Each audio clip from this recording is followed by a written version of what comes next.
ఇది కవితకు సంబంధించిన ఒక వార్త. ఇక చెల్లికి సంబంధించిన అయిపోయింది, గారాల పట్టి విషయం అయిపోయింది. ఇక యువరాజ్ గారి వార్త ఒకసారి చూద్దాం.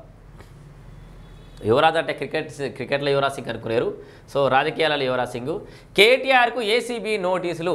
సో అంతర్గత కలహాలతోటి, అంతర్గత యుద్ధంతో, అంతర్మదనంతో సతమతమైపోతున్న భారత రాష్ట్ర సమితికి దెబ్బ మీద దెబ్బ అన్నట్టు, మూలిగ నక్క మీద తాటికాయ పడ్డట్టు బీఆర్ఎస్ పార్టీ మీద కేటీఆర్ మీద మళ్ళొక ఈ నోటీసుల అస్త్రం అయితే వదులుతున్నాయి కొన్ని దర్యాప్తు సంస్థలు. దీంతో కొంత ఉక్కిరిబుక్కిరైతున్న మాట మాత్రం వాస్తవం. దాంతో ఈ తాళలేక కొన్ని వ్యాఖ్యలు చేసిన దాని గురించి కూడా మాట్లాడదాం. ఈ లోపల కేటీఆర్కు ఏసీబీ నోటీసులు. సో ఫార్ములా ఈ కార్ రేస్ కేసులో 28న విచారణకు హాజరు కావాలనే సూచన, ఖచ్చితంగా సహకరిస్తానన్న మాజీ మంత్రి, ప్రభుత్వంపై హరీష్, కవిత మండిపాటు. సో మండిపాటరు. బీఆర్ఎస్ వర్కింగ్ ప్రెసిడెంట్ కేటీఆర్కు సోమవారం ఏసీబీ అధికారులు నోటీసులు పంపించారు. ఫార్ములా ఈ కార్ రేసును కేసుకు సంబంధించిన ఈ నెల 28న. సో దీనికి సంబంధించిన వార్త చదివి ఈయన మంత్రులను చాలా ఇష్టారీతిన కొన్ని బూతులు తిట్టిండు. దాని గురించి కూడా మాట్లాడుకుందాం. అది ఇంకొక సపరేట్ టాపిక్ లా ఉంది కాబట్టి ఫస్ట్ ఈ ముచ్చలేదో చూసుకుందాం. అయ్యో, విచారణకు హాజరు కావాల్సిందిగా సూచించారు. దీనిపై స్పందించిన కేటీఆర్ యూకే, అమెరికా పర్యటన తర్వాత విచారణకు హాజరవుతానని తెలిపారు. మరి యూకే, అమెరికా పోయి వచ్చిన తర్వాత విచారణకు అయితే హాజరవుతారట.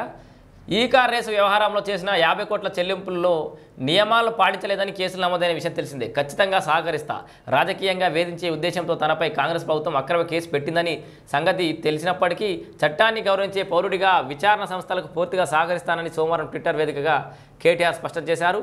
విదేశాల నుంచి తిరిగి వచ్చాక ఖచ్చితంగా విచారణకు వస్తానని ఏసీబీ అధికారులకు లిఖితపూర్వకంగా తెలియజేశారు. తిరిగెత్తవాడే పోతావా మరి?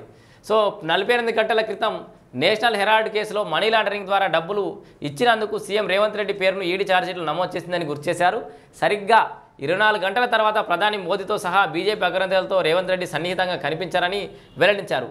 కాంగ్రెస్ ప్రభుత్వ తప్పిదాలు, అరాచకాలను ప్రశ్నిస్తున్నందుకు రగిలిపోతున్న రేవంత్ రెడ్డి తనపై ప్రతీకారంతో ఎంతకైనా దిగజారుతారన్న సంగతి ఈ ఏసీబీ నోటీసులతో అర్థమైందని ఆగ్రహం వ్యక్తం చేశారు. బీఆర్ఎస్ను చూస్తే రేవంత్లో రోజు రోజుకు భయం పెరిగిపోతుందని స్పష్టంగా అర్థమవుతుందన్నారు. ముందుగా మీరు చక్కగా చూసుకోవాలి. అభద్రతకు నిదర్శనం ఫార్ములా ఈ కేసులో కేటీఆర్కు నోటీసులు ఇవ్వడం రేవంత్ నెలకొన్న అభద్రతను సూచిస్తున్నాయి. అందుకే ఆయన ఈ ప్రతికాల రాజకీయ చర్యలు ఎంచుకున్నారు. తప్పుడు కేసులో ఫోటోలు నిలవవు, ప్రజలు మనసును గెలుచుకోలేవు, మేము కేటీఆర్, కేసీఆర్లకు అండగా ఉంటాం, ఎప్పటికైనా నిజమే గెలిచి తీరుతుందని ఎక్స్లో మాజీ మంత్రి హరీష్ రావు అన్నాడు. ఇక నిజం గెలిచడం ఏందో కథగారు కానీ ముందుగా ఆమెనైతే బుజ్జగించురి. అందుకే నోటీసులు ప్రభుత్వ వైఫల్యాలను కప్పుపుచ్చుకోవడానికి, ప్రజా సమస్యల నుంచి దృష్టి మళ్లించుకునేందుకు కుట్రపూరితంగా ప్రభుత్వం కేటీఆర్కు నోటీసులు జారీ చేసింది. రేవంత్ కుటిల రాజకీయ క్రీడలో భాగంగానే ఏసీబీ నోటీసులు జారీ చేసినట్లు స్పష్టమవుతోంది. మా పార్టీ నాయకులకు వరుస నోటీసులు జారీ చేయడం వెనుక రాజకీయ దురుద్దేశం ఉన్నట్లు తేటతెల్లమైంది. ఎవరెన్ని ఇబ్బందులు పెట్టాలని ప్రయత్నించినా తట్టుకొని నిలబడ్డ చరిత్ర కేసీఆర్ సైనికులని ఎక్స్లో ఎమ్మెల్సీ కవిత అన్నది. చూసిరా, ఎక్స్లో ఎమ్మెల్సీ కవిత ఎందుకు అట్లా అన్నది?